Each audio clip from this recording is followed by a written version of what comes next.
Hello everyone and welcome back to my channel. So my name's Katie and today I'm going to be talking about all my recent favourite books, aka all the books I've given 5 stars to so far this year, so 2021. Up to date as of filming this video. There may be 5 stars in between posting this and filming it that I don't mention. So if you're like, she gave 5 stars to this book on Twitter and she didn't mention it, then that's why. Yeah, so I'm really excited just to share some books that I've really enjoyed this year. I love talking about favourites and I feel like I've run out of favourites videos to make at this point. So I just thought I would do favourites of like 2021 so far. I'm including like 5 stars, also 4.5 stars rounded up to 5, because I have a very complicated system where sometimes if I give a book 4.5 I'll round it down to 4, but sometimes I'll round it up to 5. And it's just purely based on feeling. Like there's no real objective measure. But sometimes books just feel like a 4.5 star rounded down to 4, but other times they feel like 4.5 star rounded up to 5.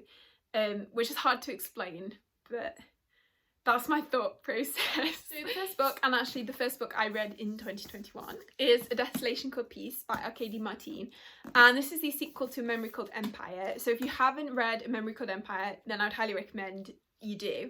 And if you have read Memory of Empire called Empire but haven't picked up A Desolation Called Peace yet, then please do. And I think especially if you didn't know if you loved A Memory Called Empire, I feel like this book is a lot stronger than the first one. Well, it's not a lot stronger because like they're both really good books, but I feel like this one just improves on some of the things that are maybe a bit hard to get into about the first one, because like the first one is you're kind of immersed in this whole new world. Like in some ways it's even worse than a fantasy world because it's like it's sci-fi and there's so many new terms and it just takes you a while to get like orientated in the world. But this one it's a lot easier to like get into the world and you're like, you already know the characters and like love them, so it's really enjoyable. We also have like a first contact with aliens storyline, which is really cool.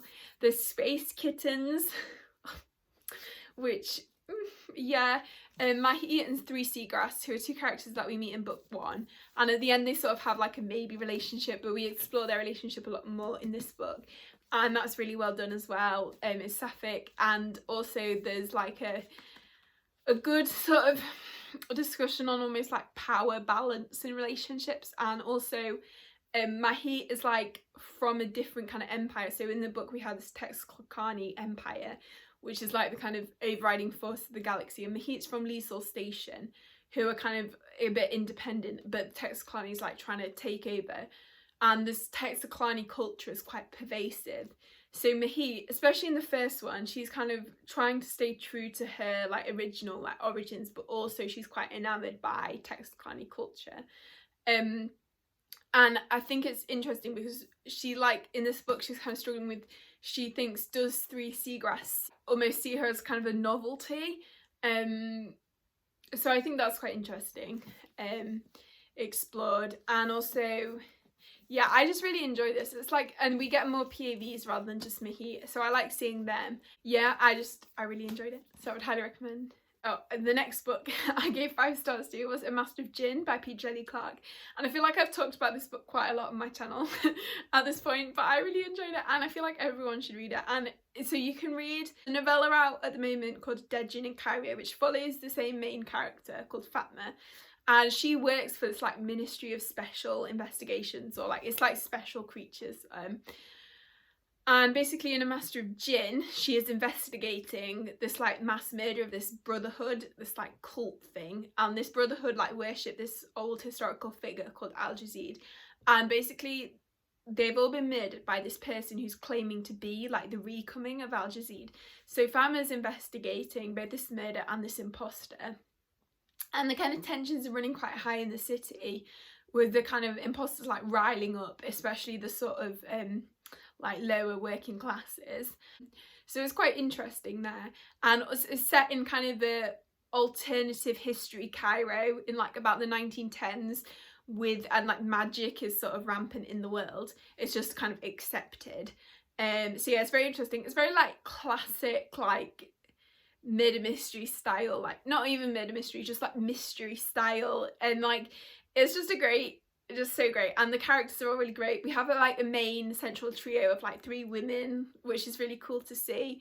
One is Fatma, and she's really good, and then her like apprentice Hadia, who's so cute, and it's really cute. She's like this really keen apprentice, but like Fatma doesn't really want her, and she's like the older grumpy mentor, and she sort of grudgingly accepts her. But like seeing them work together is so good. And then City, Fatma's girlfriend, is another really great character, and I love seeing more of her. So yeah, it's just an all-round great book, and I would highly recommend. And like the mythology is really good, especially like it's very similar mythology to like the City of Brass books, like with the djinn, and some of the same like not characters but like gods and stuff are mentioned, like Sobek, the crocodile god, plays a big role in Master of Djinn and plays a big role in City of Brass, as well as Suleiman's seal is another major plot point of Master of Djinn, which is cool.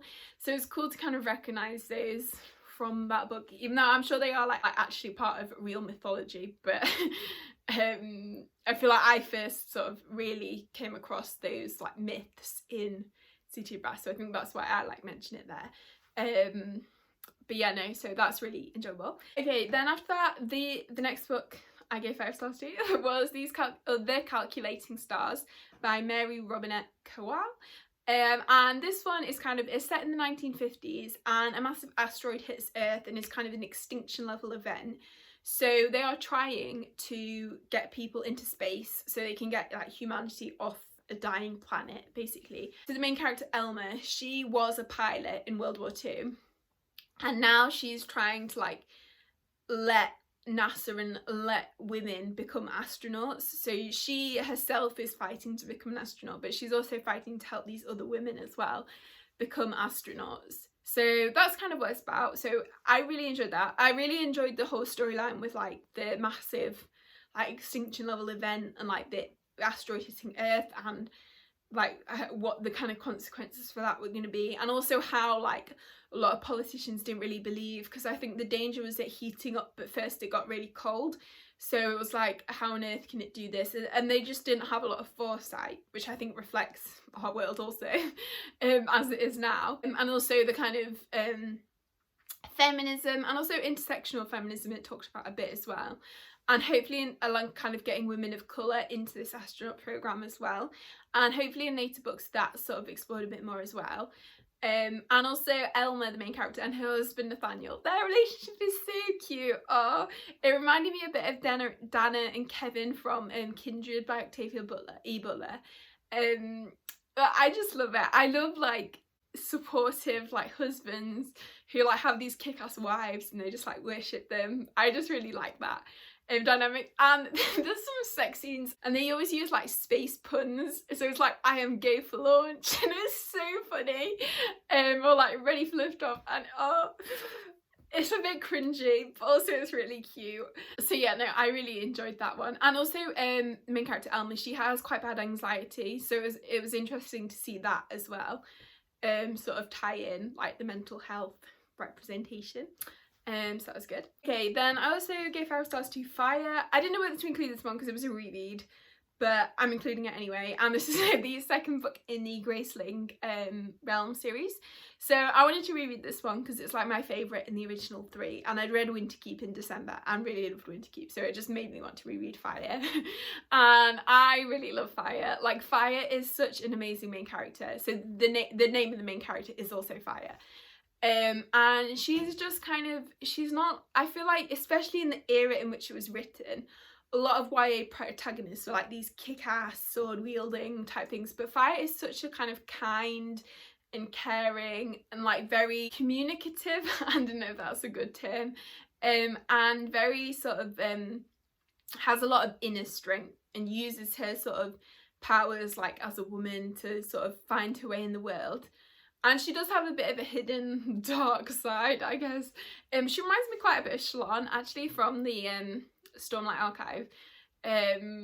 Not just because of the father thing, but actually on that point. So one of my favourite things about Fire is it talks a lot about the kind of children who've inherited these kind of horrible legacies almost from their parents. Like Fire's father, called Kanzrel, is almost the villain of the book, but he's already dead at the start of the book, but his actions in the past have caused a lot of consequences, and Fire's kind of worried because she'd be like seen as her, just she'll be judged just based on who her father is, but she's trying to forge her path as her own person. And at the same time, Fire joins the son of the previous king, and this previous king was also quite a bad king. So again, the son is trying to like forge his own path. So yeah, so that was quite interesting. And Kanzarel, who we don't see, obviously he's dead, but we see a bit of him in like flashbacks and stuff, and he's a great character. I mean, I love a villain, but I love Kanzarel. I feel like he was one of my like OG villainous loves. Yeah, I mean, he's a very bad character, but I still love him. And also the villain of the main like Graceling and Bitterblue, because they're sort of told in a similar timeline, is one of the villains in Fire as well, but as a child. So I think that's very interesting, because Fire is kind of a prequel. So yeah, it's all really good. And I really like the romance. So Briggan, who is the brother of the king and his like commander of the like army or whatever, yeah, Fire and Briggan, their relationship is just so cute. It's just a really great book, and I would definitely recommend reading the Graceling books if you haven't already. And they're very feminist as well. They're very ahead of their time, considering I think they were written in like 2012 era, which I think says a lot, and they really stand up to the test of time. So yeah. Then after that, it was Psalm for the Wild Built by Becky Chambers. I feel like this is another book I've talked quite a lot about, but I just loved it. We're following Dex, who is this monk, and at the start of the book they're like a gardening monk, but they decide they're not very fulfilled in their life, so they're going to become this tea monk. And a tea monk basically like travels around the villages and makes people cups of tea and like listens to their problems and like talks about their problems and like makes the perfect like blend of tea for them, which I really like, and I feel like that's such a cool concept. So that's kind of the first part of the book. But then again, Dex starts feeling like they're not very happy or fulfilled in their life, so they decide to like venture into the wilderness to try and seek out this old monastery where they think they might hear the crickets. They just decide that they want to do that. There's this line which is like, what am I doing? And then it's like, I have no idea. Dex grinned. I'll try and like put a picture of it, but yeah, that's one of my favourite quotes. And in the wilderness, Dex comes across Mosscap, who is a robot. And the robots in this world, like a few hundred years ago, all like robots and AI sort of gained sentience and then decided that they all wanted to take themselves off into the wild and like not bother humanity and not be bothered by humanity. So humans and robots haven't interacted for like hundreds of years. So like Moss and Dex and Mosscap, I nearly said Moss and Dexcap. Dex and Mosscap are like the first human and robot to meet in like hundreds of years. And they sort of like get to know a bit about each other. And it's very like, Becky Chambers is just a very sort of character and like theme based author. She doesn't really, there's not a lot of plot, but the messages are always like so heartwarming, and they just make you feel like you're having a big hug. And I feel like this one is another one that's like perfect when you just need a sort of break from the world, especially given the current state of the world. When you're reading, you're just truly like transported, and it just makes you feel very refreshed. You feel like you've had a session with a tea monk after reading it, which I don't know, it's just such a great quality, and her writing is so beautiful as well. I feel like that just contributes to the whole like atmosphere of it. And I love how like botanical it is. Like this world is, I think it's described as solar punk, and there's like plants everywhere, and it's just really cool. So yeah, I really love that one. Then the next book I gave 5 stars to was Act Your Age Eve Brown by Talia Hither, and I love this one. It is the last book in the Brown Sisters series, and with what is going on with my bun, I feel like I've got a piece of hair just stood on end. Oh well. And we're following Eve Brown, who is the youngest Brown sister, and she's always been quite kind of like her own person and quite like free-spirited and like a bit away with the fairies. And her parents one day say, right, you're gonna get a job for a year, or well, they cut off her like trust fund or her like allowance. They're quite rich, the Browns.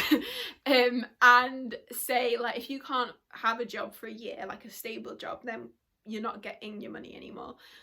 or you can have it back once you've had a job for a year. So Eve sort of runs off to the Lake District, and she ends up getting a job as a chef in this B&B, who is run by Jacob, and Jacob is like this really like stoic, straight-laced character who's very like set in his way, and like so he runs the B&B. And him and Eve just have the best dynamic. I feel like they are my favourite pairing of all the Brown Sisters books. I mean, I love Danny and Sophia a lot, but Eve and Jacob just take the cake for me. Their dynamic is just so funny. They're both quite like weird people almost, especially to others. And it's just that message of like finding your person who you can just like be yourself around and breathe around, and it's just so beautiful. Oh, I just love them. I already want to reread it. And it's set in the Lake District as well, which is really cool. I love the Lake District. It was a great setting, and I feel like it's not a huge part of the book, but because I knew it was set there, I could sort of imagine it in my head because I've been there so many times. And just the whole like B&B thing, and there's like this scene where like, and Jacob hates the ducks that come into the garden. It's just, it was so funny. Yeah, so yeah, there was just so many great moments, and I just really love that book. So yeah, would highly recommend. And you don't have to read them in order either, the Light Brown books. The only thing is, I mean, you'll sort of be spoiled for the relationships, but I feel like in romance it's not really a spoiler that they end up together, because that's what you expect. This is another one which was a reread, but I'm including them, and that is Gideon and Harry the Knight, because they are my babies and I love them, and this was my third reread, my first reread of 2021. Yeah, so I just really enjoyed these. The tagline is like lesbian necromancers in space, which is fairly accurate. The first Gideon, I'm not sure how much is set really in space. It's almost like set in this kind of gothic type manor house, but just like the characters are impeccable. Gideon is such a funny character, and yeah, just the whole dynamics between everyone, and it turns into a bit of a murder mystery, and like the banter between Gideon and Harry is just excellent. Yeah, there's just, they're so funny, and just everything. The audiobooks narrated by Murray Quick are amazing. Yeah, so I just really love these two. I feel like I've kind of talked them to death on my channel, but but I do love them. So yeah, that's them. Then the next book I gave 5 stars to was House of Always, which is the 4th book in the Ruin of Kings, Chorus of Dragons series. And I really enjoyed this installment, obviously. Yeah, I don't really know what to say because it's the 4th book in a series.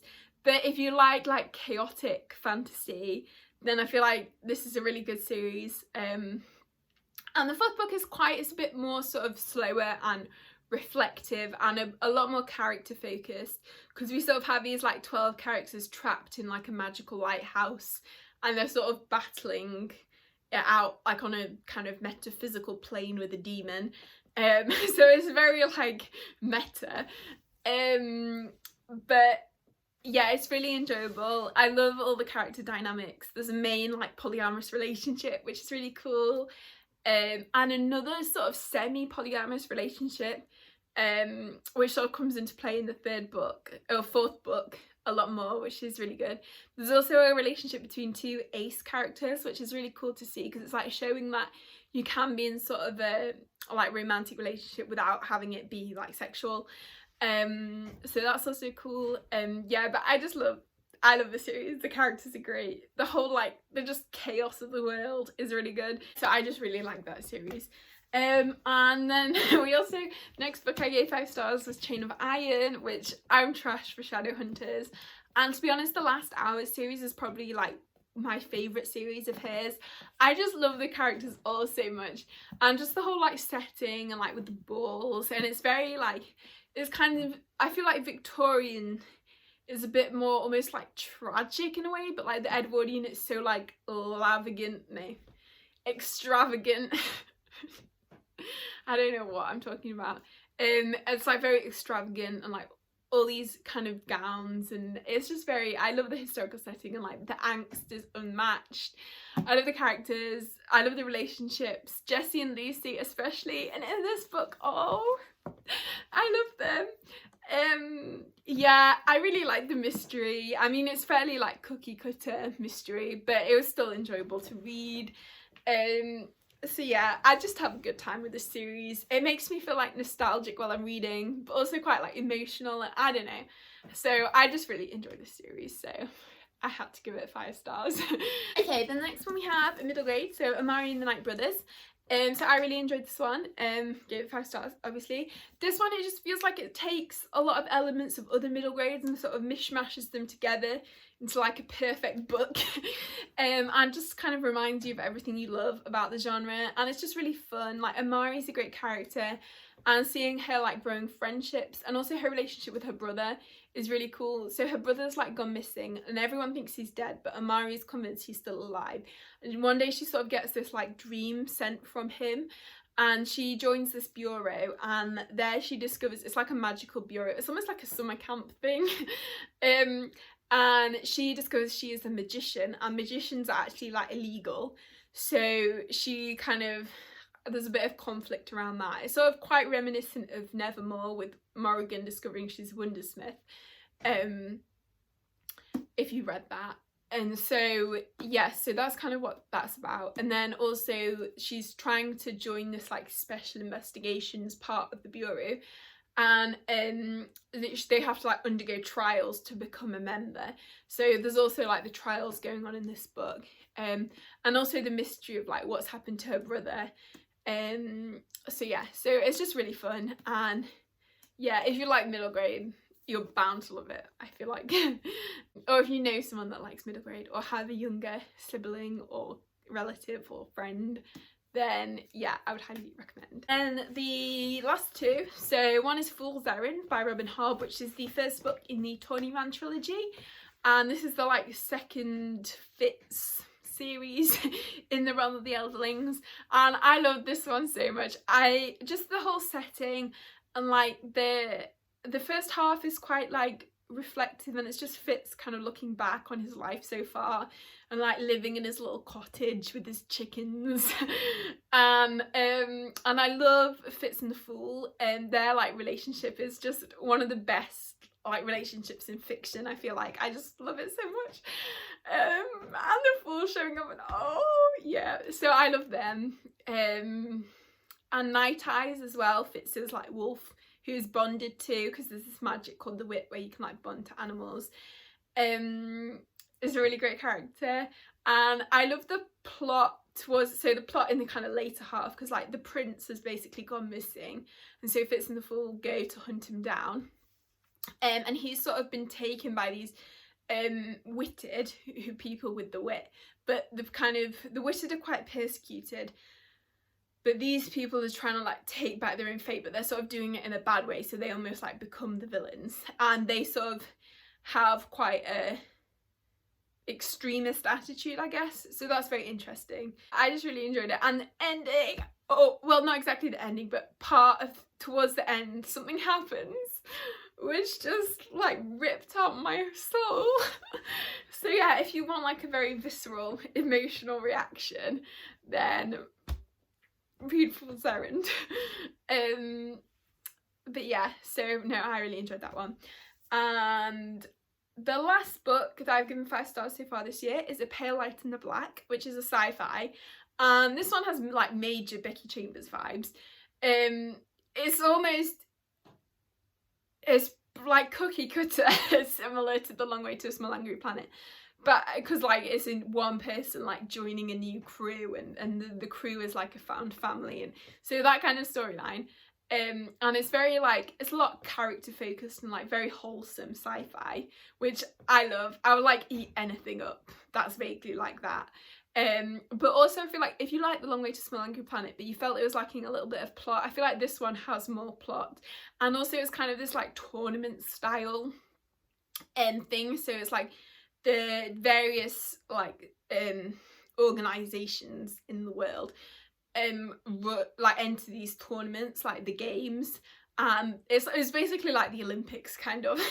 And so the crew is the Zuma Ghost, they're trying to win the games. So that's kind of one storyline. And so Max, who is a lieutenant in the Neo G, and the Neo G is like this orbital guard, She's just joined the Zuma Ghost team. That's like the start of the book, and so she kind of assimilates with them as like a family. And then Max has like various family drama from home. She's like a toxic family, but they're quite like a rich, influential family. So it's quite interesting. And then there's other characters like, and the friendships are just so good, and the like all the characters are so great. The like commander captain of the ship, Rosa, she's great, and she like back on Earth has a wife and children, and that's all great.